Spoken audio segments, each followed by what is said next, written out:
It's Wednesday, it's March 19th, and this is The Signal. I'm Andrew Hawthorne. I'm filling in for Adam Walsh today. And today on the show, what goes into creating community?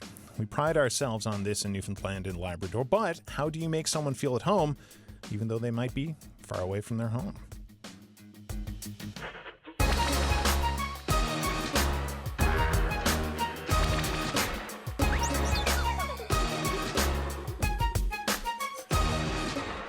We're halfway through Ramadan now, and so we thought we would check in with some members of the Muslim community during the holy month to ask these questions and how the practice of Ramadan itself helps provide the answer to creating community. A couple weeks ago, St. John's had its first Ramadan market, and we're going to talk to some of the organizers and the attendees today. With me in studio, we've got a full house today, so I'm just going to go around the horn and have them introduce themselves.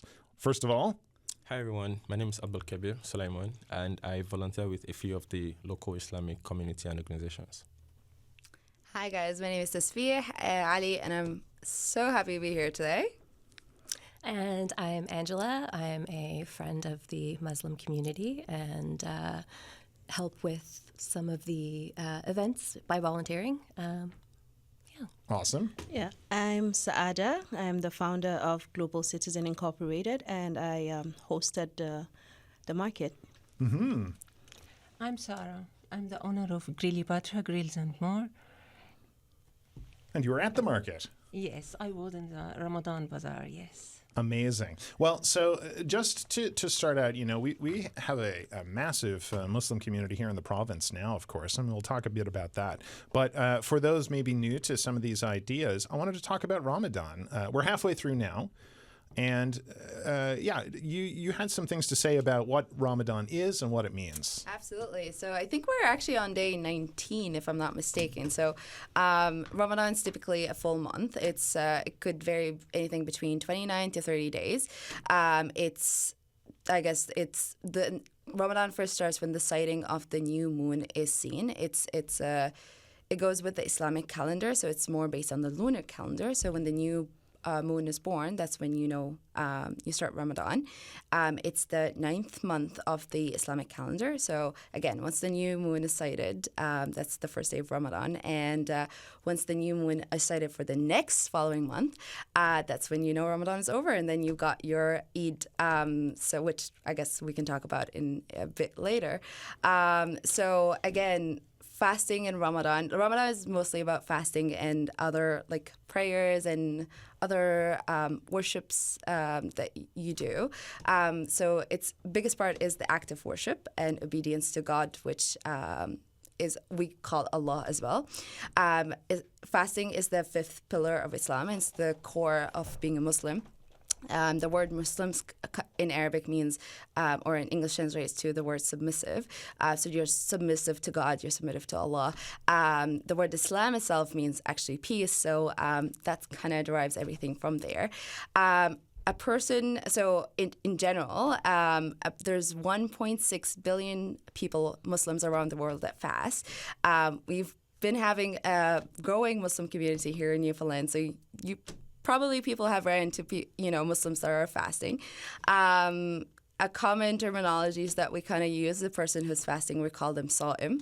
And again, fasting is you abstain from food, water, but it's not only that, you also abstain from bad language and sinful behavior. So for example, backbiting and so on. So you try and abstain from everything. Pretty much, with regards to that, sinful and stuff like that. And it's from sun up to sundown? Yes, so it's from dusk to dawn. Okay. You get to eat afterwards and you get to drink afterwards, but during that time, you can. So some common questions that I kind of heard was like, what if you have medication you got to take? No, that breaks your fast, because if you take medication, yes, you can. So actually there are exceptions for people that should not fast. So if you're sick, if you're ill, or if the doctor instructed you that you need to take a pill, you cannot fast. if you're able to, you can do it after Ramadan. You can make up the day. But if you, for example, have diabetes and the doctor told you can't fast at all, then you can't. So what you do in that instant, you actually donate a portion of the money to a fasting person that they can use that money to, break their fast, or, that might not be able to get a meal or something like that. Where was I again? Well, so you're all going through this now. It's in the middle of Ramadan. What is that experience like? How long have you been, Saada? How long have you been doing this? When do you start fasting? Do you start it immediately as a child? No, you start as a matured person, and the definition varies. There's no age limit for that.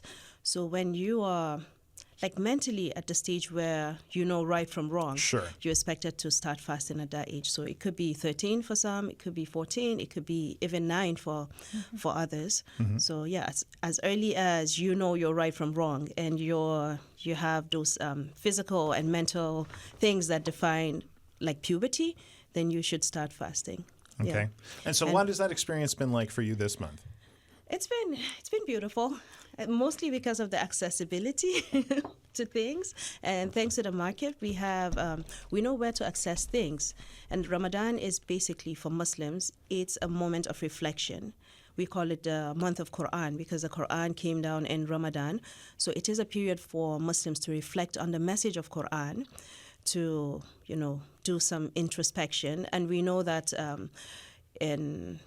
if one were to practice something for at least 21 days, it becomes a habit. So we have a whole 29 to 30 days of good behavior, of being a good person generally, because most of the messages of the Quran is how to be a good human being, how to relate to your neighbors, how you are not harming others by your actions. So it's all about checking oneself.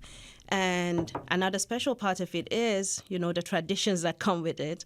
So for me, this Ramadan has been very different from the others I've had in Newfoundland because of all of those things that I can now access. I can pick up the phone and call Cleopatra and say, I want some shawarma, right? Or I want some kanafa. So yeah, it feels like home. Well, that's the thing. Like, there's so many more resources now here than there used to be. There are restaurants, and there are grocery stores and things that are bringing in, I guess, foods that people are familiar with when they've come from away and landed here.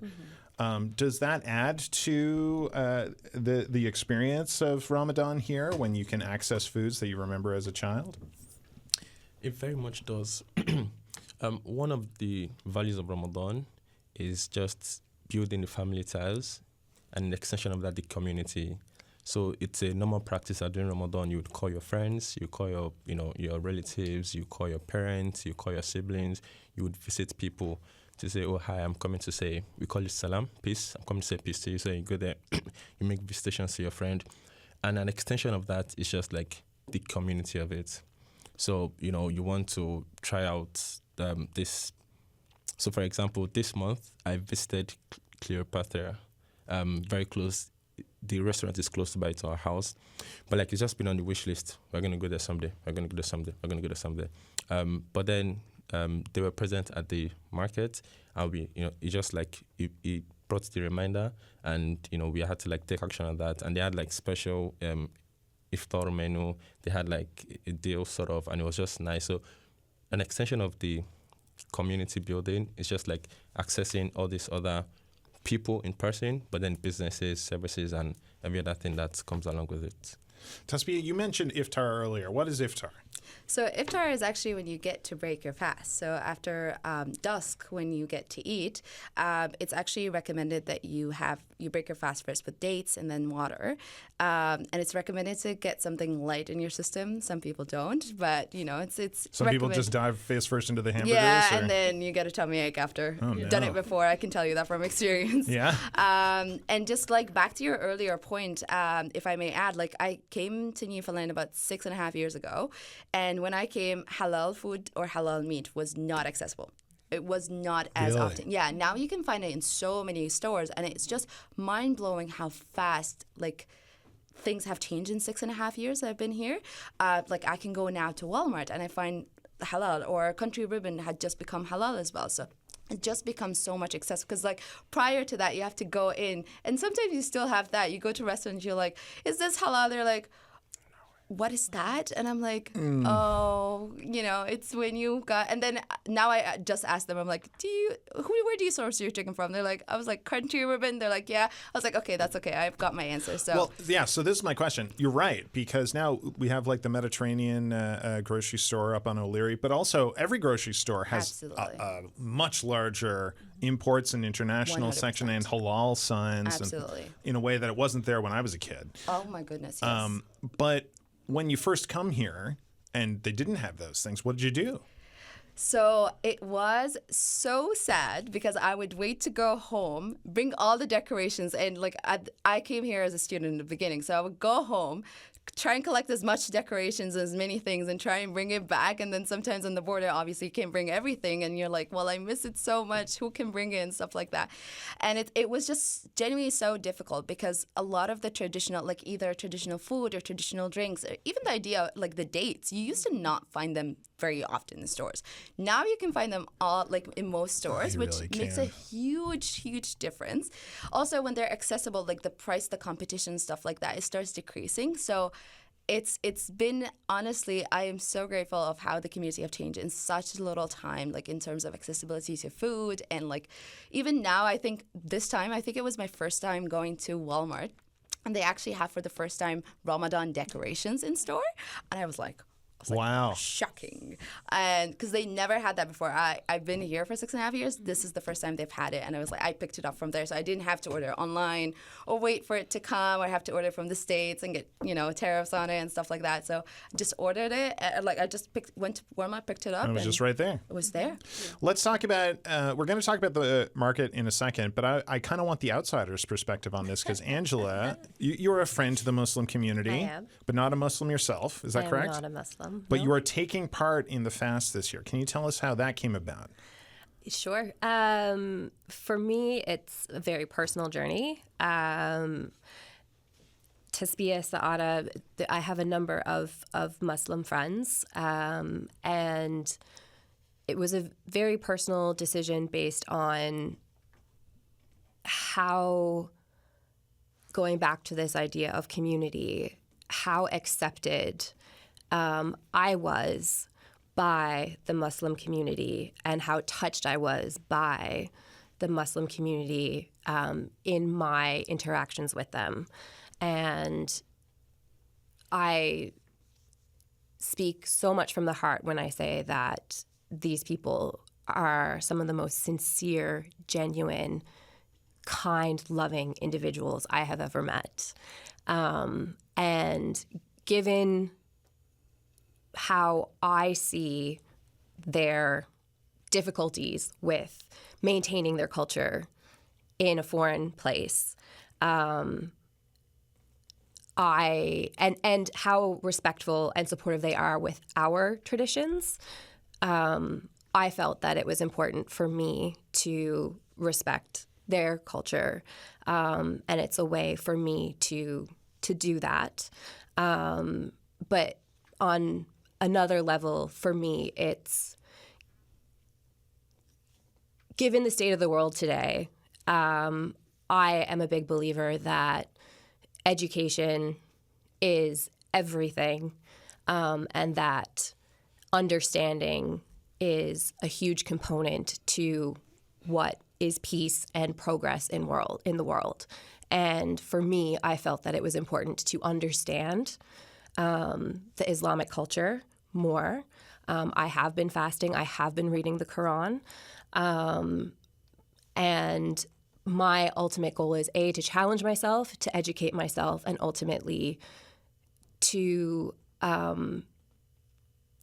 develop empathy. I think that empathy happens with action, and if we're just passively accepting information rather than seeking it out and being intentional with it, I think that being more intentional and having more active empathy is good for this world, particularly in this moment. And so I think that's important. Developing empathy by actually meeting somebody and talking to somebody. Yeah, and doing what they do. I'm not praying, but I did grow up I am old enough that I was part of the Roman Catholic school here in St. John's before religion was taken out of schools. So my primary elementary education was with the Roman Catholic school. And we can talk about it later, but the new mosque is actually the church that I grew up with and went to school with. So I think it's kind of an interesting moment for all of us to be sitting around this table and for me to be on this personal journey, given that the church that I went to is now going to be turned into a mosque. And I am very proud of that because I don't think that enough people understand that we are all praying for the same God, you know? Now, I am not a practicing Christian, but I love the idea, and I think that that's also an important message in seeing the change of that church, and some people are resistant to change, but understanding how beautiful that is, that it's still a place of worship, and it's still worshiping the same God. And I think a lot of people, and yeah, I would love to talk about the new mosque. Of course, it's the major thing that's happening this Ramadan, but the reaction to that has been overwhelmingly so positive that, you know, coming out of something so sad, which is all that led up to the liquidation of those assets and, of course, victims of abuse, and losing those centers, that it still gets to be a faith community for a growing faith community here in town. And I think the reaction overwhelmingly has been really positive similarly. And it's also I think it's also an excellent move because of the accessibility of the previous mosque. I mean, again, I think it seated, I don't know if it was 500, 800, I'm not sure of the numbers, but now you'll be able to have everybody under one roof. But a lot of immigrants here use public transportation. And A much more central location. oh my goodness. I mean, it's central to where a lot of students live with the apartments across. It's central on the bus line. So it's just making their lives easier too, right? And I think that it will be an asset to the community in that area as well. Let's talk a bit about that community. Oh, go ahead. Yes. Did you have Sara? I want to add that talking about the reception that move got, the decision to turn it into a mosque, it's overwhelmingly positive, like you both have mentioned. A friend of mine said she went there, she schooled there, and she had her she got married in that church. And I'm like, how do you feel about it? I was expecting like some, but she was happy. Like just like Angela, when we had a chat about it before the show, it was very positive. My friend said, we're serving the same God, just like you said. It's I'm really happy to see that it's going to be turned into something that it was already before. It's just been empty and no one's using it. But that same purpose for why it was built is going to still continue. It's going on. So it was very positive, and and thank you, Newfoundlanders and Labradorians. But this is really, these are those things that sometimes you look for, like we look for as migrants. You want that reception, right? If someone were in my country, I would welcome them. I would be that receptive towards them. But to have people not oppose, I haven't seen one person, because I have these conversations with people. I'm like, what do you think about the church, especially if they had any connection in the past with? And it's been positive. It's been amazing. Yeah. You're listening to The Signal here on CBC. My name's Andrew Hawthorne. I'm in for Adam Walsh today. And we're talking about building community, and specifically our Muslim Newfoundland and Labrador community, which is going to have a new home in the new mosque that is at what was previously the Mary Queen of Peace Roman Catholic Church, I think. And Saada, maybe you can talk about how important is it to have a space? Because, of course, the original mosque didn't have enough room in it for the entire community. I guess this one doesn't have enough room for the entire community either, but the people who would regularly be going there. How important is it to have just that physical space to hold a community? Yeah, it goes a long way, because sometimes we are, especially in Ramadan, people troop to the masjid, to the mosque. You would find that there is, no matter how much fan you have in that mosque, it doesn't cut it. Right? We're all very sweaty, and people want to go to the mosques, especially in Ramadan. So having a huge space that we know is going to accommodate like most of the population, that's really a very welcome development. Yeah. Mm-hmm. And a lot of times, you wouldn't know who you would be helping. Of course, we all know the goal of the new mosque is to, make things accessible. But like, you feel more happier when you actually see like the people that are benefiting from it. So you have someone say to you that, oh, this mosque is close to my house. The mosque is, it's on my bus track from my home to my school, or I've been wanting to go to the mosque, but then because of for this social reason, I do have a friend. He stays close to like Hyde Park, somewhat. It's usually very stressful for he and his siblings to go down to Mon and then come back. But like with the mosque just down here, he was very happy. Just so we all know what the goal of the mosque is, but like there's another level of happiness when you actually see the people benefiting and you get that positive feedback from like members of the community. So that's very that's a very nice feeling. And if I may add as well, like I'm actually Egyptian. I grew up in Egypt, moved to Zimbabwe. But anyways, back to Egypt. I lived in Egypt until I was 14, 15. And going to the mosque during Ramadan, because Ramadan is, a month where you increase your prayers, and like it's more for increased spiritual connections to Allah or your God, and charity and kindness and community bonding. So going to the mosque kind of was a big part of it, and it was like a daily thing that we used to do, especially during Ramadan. So you break your fast, you had food, and then you go for prayers. And I missed it so much because having community here and having a big mosque where I can go and see everybody, community that I know, just brings me nostalgia to what I used to have before.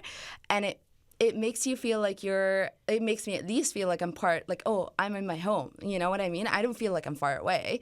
Because like there's people connections that I build actually there's people that I see during Ramadan, and it's just like, because we don't see that often. They're busy and I'm busy, but like they always come for prayers and I always go for prayers. So it's like, it's great time to chat, great time to see them and get their life updates and stuff like that. So it's honestly wonderful. And having the Ramadan Bazaar as well was a greater way to do that, because it was kind of an introduction to Ramadan and stuff like that. So yeah.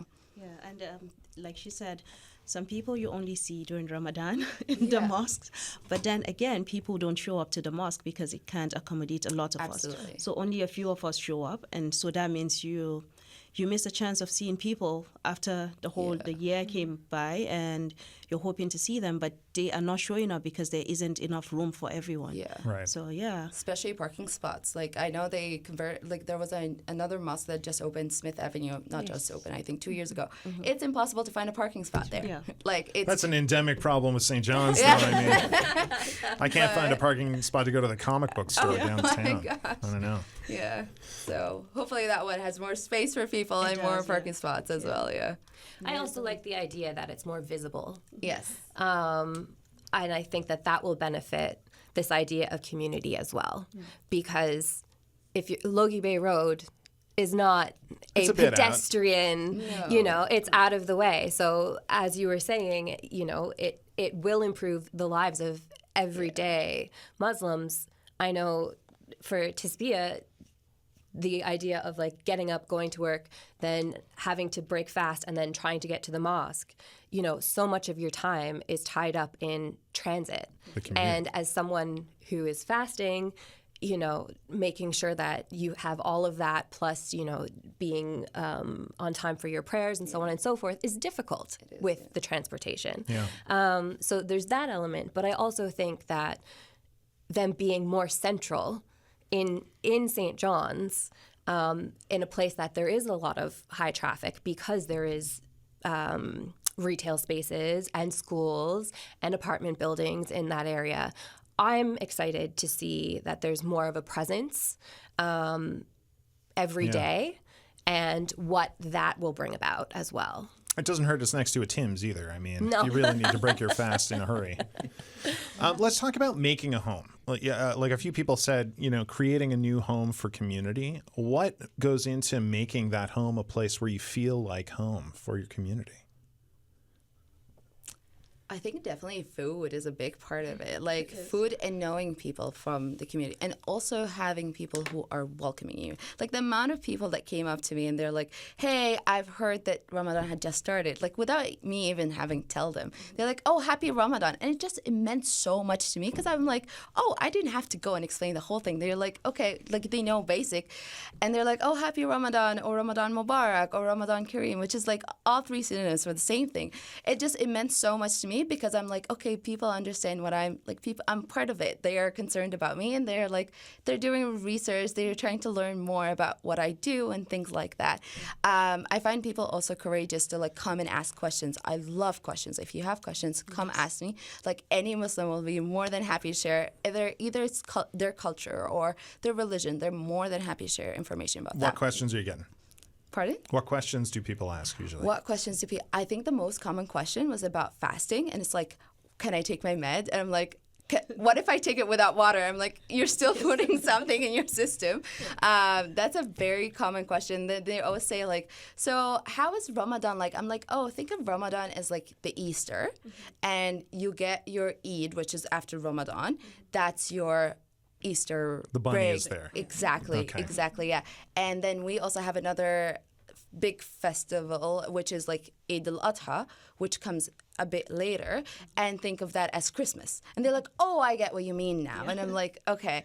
So relating it to something that they're familiar with. Exactly, Sure, okay. exactly. And that connection just makes a whole lot of difference. But again, I would never know had they not told me. They're like, when I started explaining, they're the ones that came out and they're like, oh, is it? Then it sounds like Easter. I'm like, yeah, that's exactly what it is. Yeah. But it start with those questions. Like ask. No question is a dumb question. Come up, ask questions.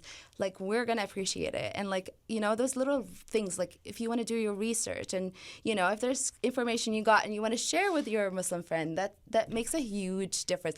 If you also want to be like Angela and try a fast a day and see how that goes, get out there.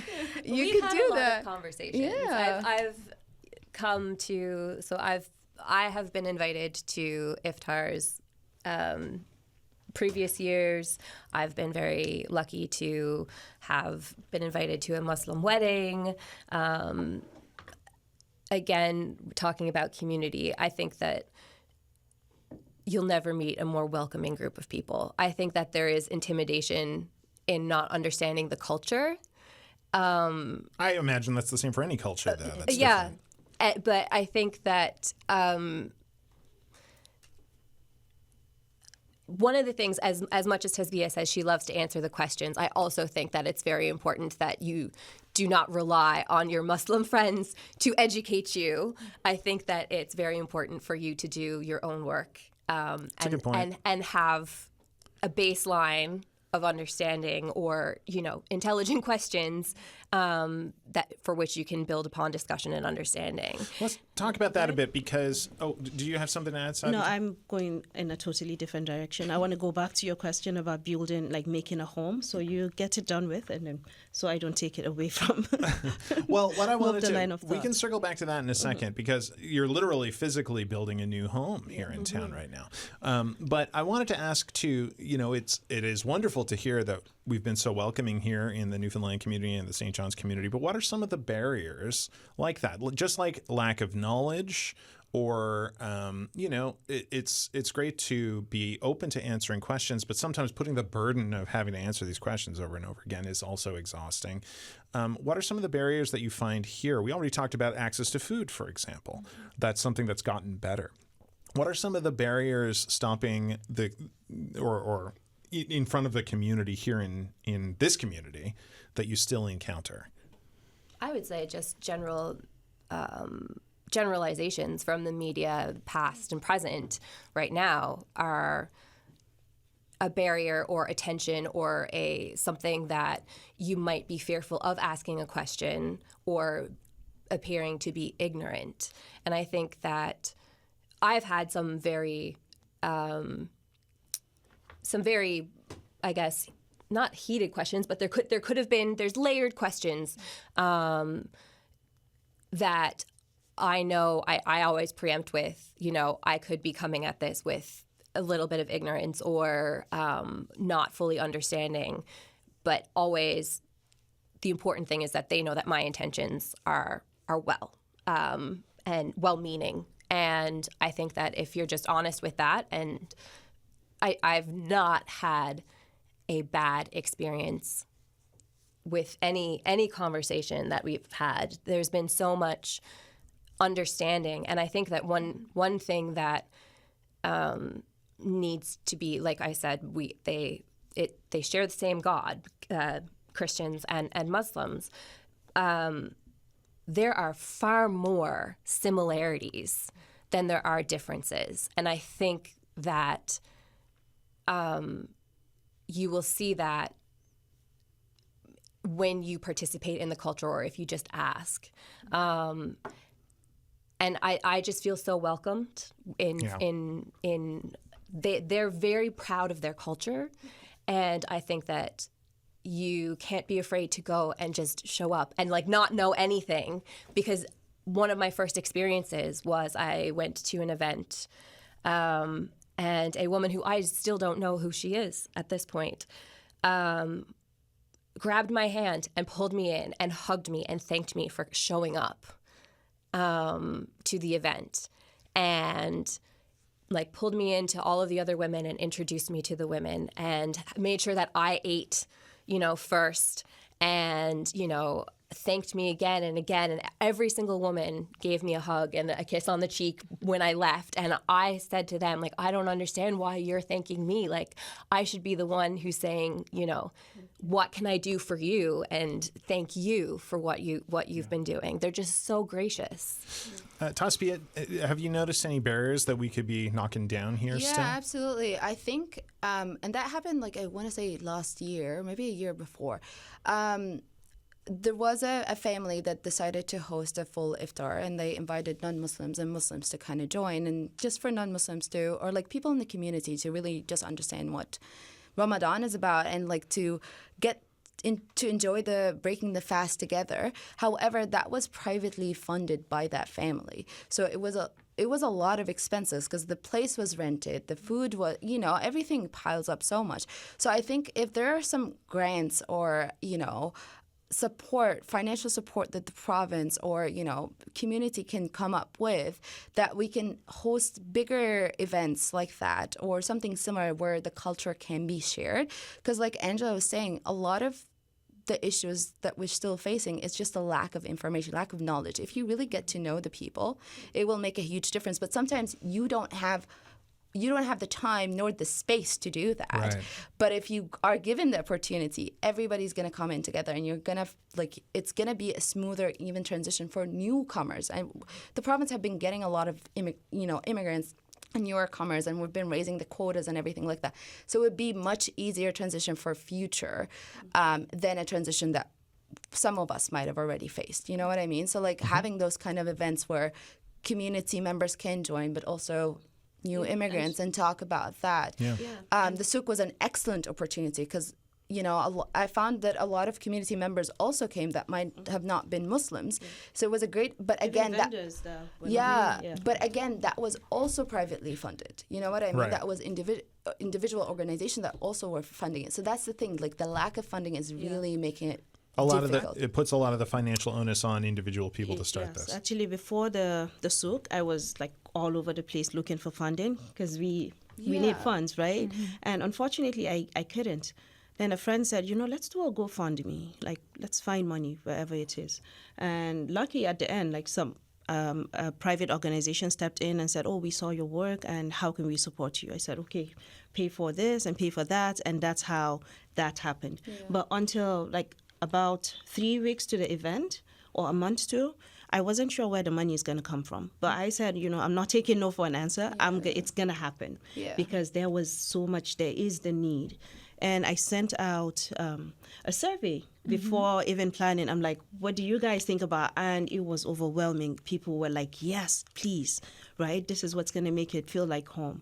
And and I'm like, okay, we're going to do it regardless. My husband used to tease me. He said, your job is a hobby because it takes from us. It doesn't give back. Yeah. But I said, yes, even if we have to privately fund it, it's going to happen. And even for iftar, I was looking for some opportunities to share cultures and have, but it has to do with religion But Ramadan to a lot of people is not just religion, because there are lots of Arabs that are non-Muslims and lots of people in Africa that it's way beyond, it's way bigger than religion. It is, yes. And I think people here can relate to that too, because there are a lot of people who are not practicing Christians who are still going to celebrate Christmas here, right. you know? And of course, in Judaism, it's an entirely different thing, relating history and culture and community and a lot of elements that are not necessarily tied directly to religion, but it's all part of it, right? It's this gestalt that makes us up. Let's talk about the market a bit, because we're talking about it already. If I Oh, can. go ahead. So just to answer your question about barriers in a different way, so this Ramadan, my coworker did an explanation to the whole company about what Ramadan is, what the values are, and we saw the impact of that. So, if we're having events, they would usually come to ask us, are you comfortable with this? Are you comfortable with that? And as much as, there's a lot of work to be done, this is just evidence progress. And eventually we'll get to, the part where, things are the ideal. Well, this is not to say this is not ideal, but eventually we get to a part where, things are more than things are where we want it to be. But like that sort of like communication was helpful. So like the team members understanding what Ramadan is, understanding what you're going through. So we're able to like meetings and a lot of things. So usually if you have like early morning work thing or late evening work thing, you just ask, are you comfortable doing this? Are you comfortable doing that? And these are just like positive steps along the way, just to get to. And that's interesting because it goes back to something Tasbeeh and I were saying a minute ago about who the onus is on this, right? Like it's one thing to come to you and ask a question, but it's another thing for them to open the door first and say, okay, here's what's going on, here's Ramadan. And all they're really asking you is this cool? Are you comfortable with this? What would you change? Questions like, are there accommodations that you want us to make? Say, for example, especially with my workplace, there is Eid at the end of Ramadan. So we get asked, do you want to swap one of these holidays for like Eid? So you're able to like take your Eid day and you don't have to like use your paid time off, all of that. So all of these are, considerations that would eventually, lead to much positive responses. Yeah. And it ties to the answer to your question, what makes a home, right? Those little acts of kindness go a long way in making you feel like, okay, this is home, right? Just somebody cares. Yeah, somebody cares, and that's home, right? When you have issues, when you have troubles from out of the home, you run home because there's comfort. There are people that genuinely care about you. So those little acts of kindness go a long way. Just in the summer, we got offered to move away from Newfoundland, transfer, and my kids said no. Wow, really? Yes. They feel comfortable because here. This feels like home. Our last port, they were not happy with. They were very happy too. Like when we said we're moving to a different place, they were like, yes, wherever, let's just go, right? But when we said we're moving, there were two options. We brought it to them, and they were like, no, not at this point. So it's all because of the people. It's because they found their little community. They made friends, and I say like Newfoundland is like the friendliest one of the friendliest places I've lived in. I know there's a lot of work that needs to be done, and I know I want a little more transparency, but that's beside the point. And I want spaces where what would make me as an individual feel a lot more welcomed is when we have those conversations, right? I'm not saying stir up trouble but I want people to genuinely get to know me. And someone said to me, Newfoundlanders are the most political on their kitchen tables. Like, they would, yes, it's all rosy. And everyone's like, yeah, we get you. And sometimes when people are too agreeable with me, I'm like, guys, no, this doesn't feel genuine. Like, ask questions, get to know me. Don't just agree with me because you don't want trouble. I'm no trouble. I want people to get to know me. And I love meeting new people. I love making friends. And I'm sure it's the same for all of us. Tasbeeh is saying, ask me questions. That's what it's all about, right? Yeah. Tasbeeh. If I may add as well, because I know, and it really does change from employer to another, but what I've seen is some people, and it takes a lot of courage to do that, and not a lot of people have that, but if they're given the opportunity, I'm willing to bet they're going to take it. So one of my friend's son, he went to his manager and he said, hey, I am fasting. I'm doing Ramadan, and it's my first time being in this workplace. Is it okay if I have like a 10-minute, I can make the presentation, 10-minute presentation where I can just inform my coworkers about Ramadan, what I do, and what is it all about? And it takes a lot to go up to a manager and ask that. But the manager was like, yes, we can do it. But it was solely on his little group of coworkers, right? And she was telling me that, and I was like, it takes a lot, and I'm glad he was able to do that. But, if a manager can go to an employer and say, hey, would you like that opportunity? No pressure. I think that would mean a lot, because a lot of people will be more willing to do it. And it's just a great way to share that information in a normal conversation like we're just doing. And it honestly will mean a lot, because it will increase information, sharing and stuff and knowledge and so on. So this actually happened in my kids' schools.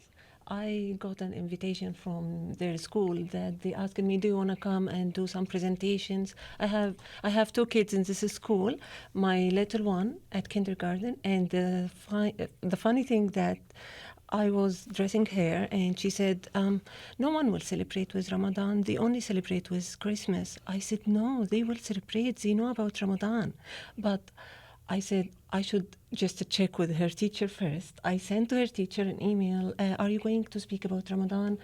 My daughter was born here, so she never been in Egypt or any Muslim countries, so I felt like, no, she wants to feel she's included here. She wants to feel they are celebrating. So her teacher were awesome. She said, definitely, I was preparing to speak with the kids about Ramadan, but I would appreciate if you want to come and do some presentation. I went. I was speaking to 2 classes of kindergarten. They were very excited, and they had tons of questions, like, can you fast for these hours? You don't feel hungry? What about the coffee? Yeah. So they and the teachers were awesome. They had a lot of questions as well. And the most important thing for me, and that the Newfoundlanders always have interest to know about the other cultures. So even in my son's class, he's in the same school, grade 6, the teacher was asking a lot of questions, and all of them was very important. Yes, I prepared the presentation, but her questions was very important. I got to know that even I feel like NL schools need to update the books that they speak about religions, because in the book that they have a very typical stereotype that we're eating on the floor, the very old habits. So no, it's totally different. Now we don't eat on the floor. We have a dining table. So she was asking, why dates? What are the dates? Most why of the dates? students, Amazing, yes, so. yes. Why the crescent? Why the crescent is very special. And the special thing is the same of the day of the presentation was the same day that they put the crescent on the new masjid, because it was Mary Queen of Peace school. And when we finished the presentation, I found the crescent there, and we took the first picture. And I told my little one, see, everyone is celebrating Ramadan, everyone is no Ramadan, the same like Christmas.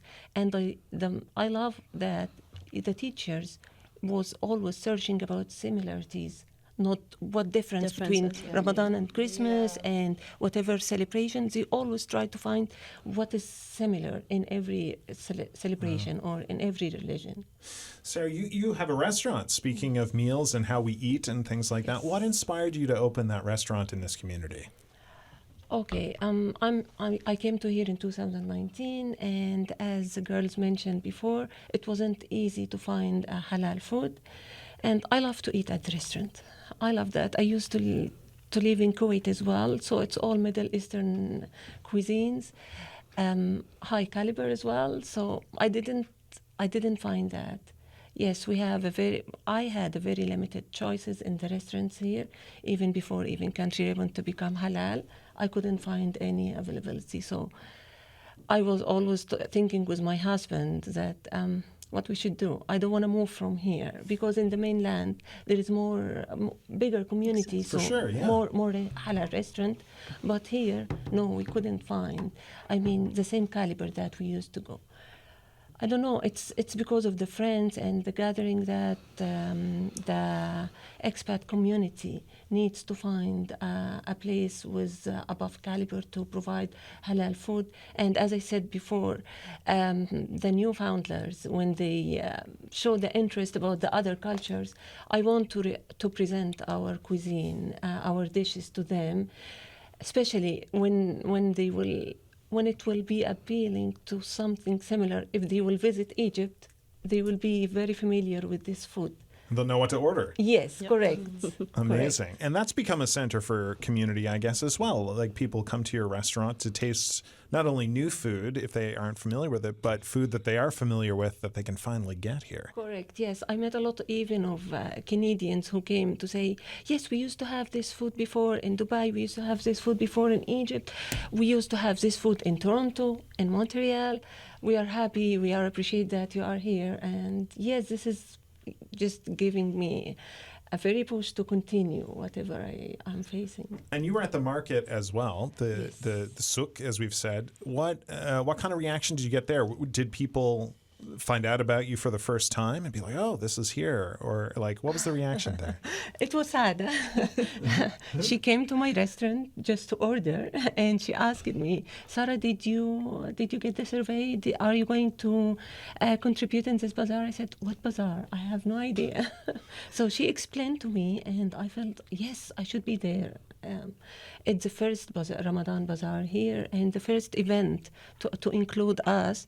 And actually, it's the first time even to me to step into the farmers market. It was the first time to go farmers market. I never get any chance to go there. So yes, and I love the vibes. I love it. Yeah. So even my kids, I met a lot of friends there. I love it. Yeah, I would say for people on the outside, first of all, commending Sara for the amazing job that she did, bringing all of the vendors. As someone on the outside, you talking about the energy was amazing. The level of excitement, you could tell, I mean, to compare it to something that you and I would, relate to, everyone, whether it was a child or an elderly person, had that childlike Christmas day in like energy, because again, it was the access to the things that represent home and represent this time for them.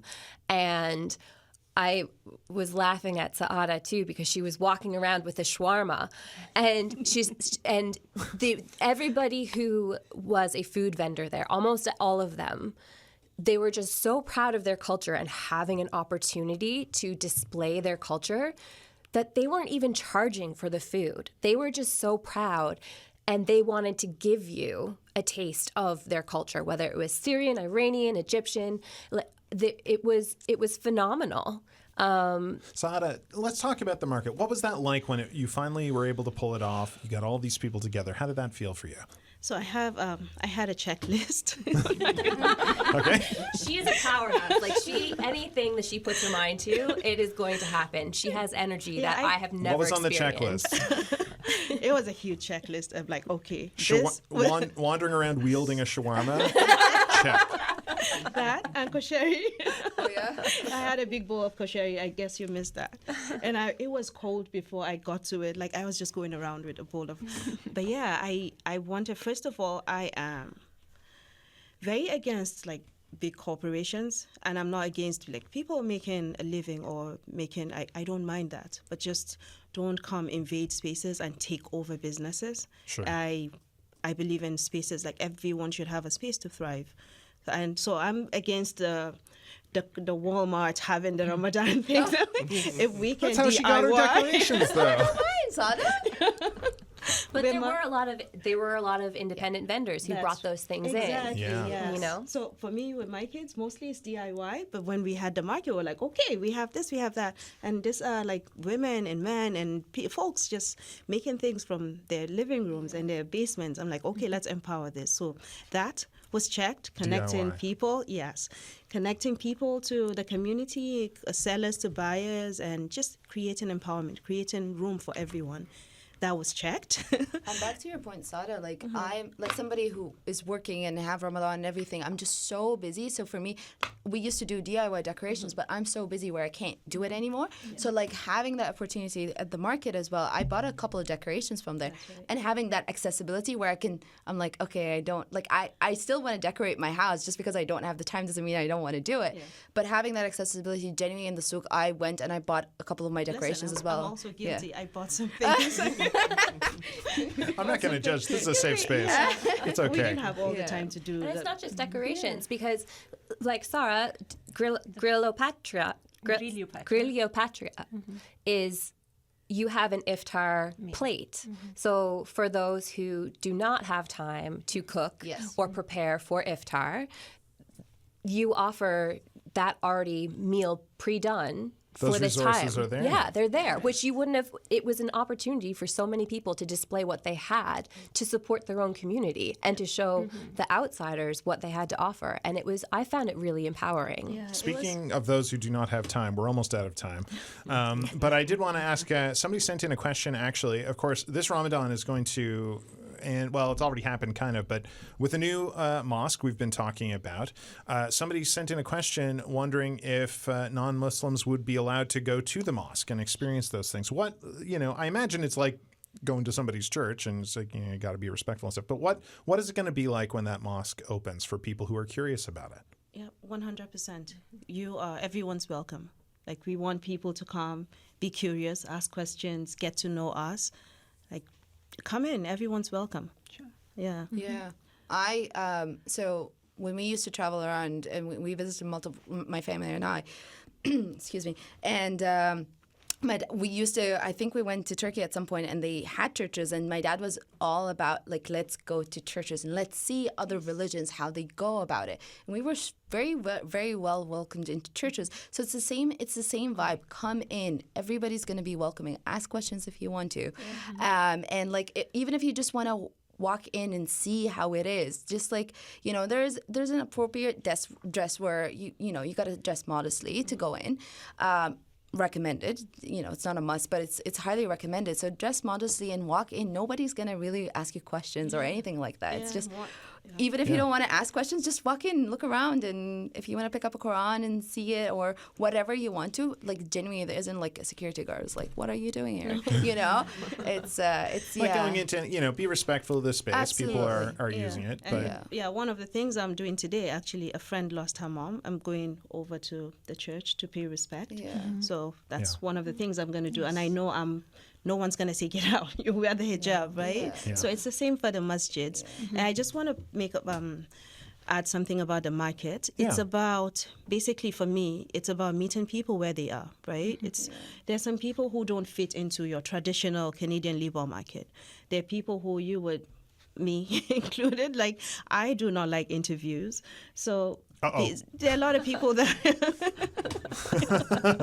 that go into spaces, and you, like, no matter how hard you coach them, they're not going to ace those interviews. And they have potentials. They are creative. There are things that they can make. So it's about meeting people where they are and just saying, how can we help you? So it's creating those avenues for everyone to thrive, and no matter what they do, like, of course, good things, but just creating those spaces. There should be a plug opportunity for you to say that we are working on an Eid market or some sort of event. Oh, yeah. So for people who are interested and might want to have a toe dip into the culture and to experience a really, really fun time. Keep an eye out for keep Eid an eye market. out for some Eid events that this powerhouse will... and sponsorship as well. We are still with the money out. issue. Yeah.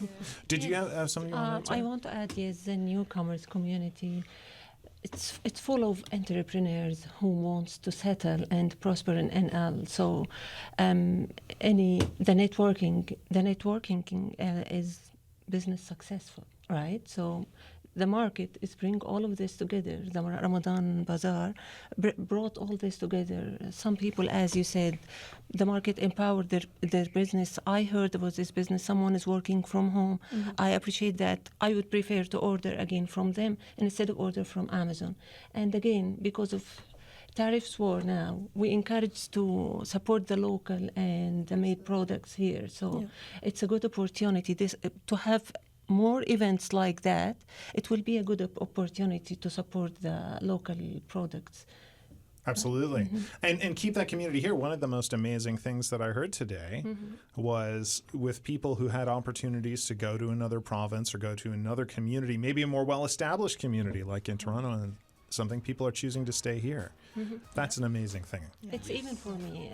I was considering to move from this province, but when I started my business, I felt like, well, no, I want to dig my roots more in NL, and I'm happy with that. Again, I'm extremely happy you did. Yes, me as well. Thank you so much. That's been your episode of The Signal today, folks. I'm Andrew Hawthorne. I'm back again tomorrow, and after this very homey, cozy conversation, we're going to have a very thorny one as we're talking about Trump, and we're talking about how a lot of what's happened down in the States recently is about looking at history and trying to rewrite history, perhaps for a political goal. We're going to talk about that. That's going to be at noon tomorrow. You're going to want to join us for that one, too. My name's Andrew Hawthorne. I hope you have a really great Wednesday.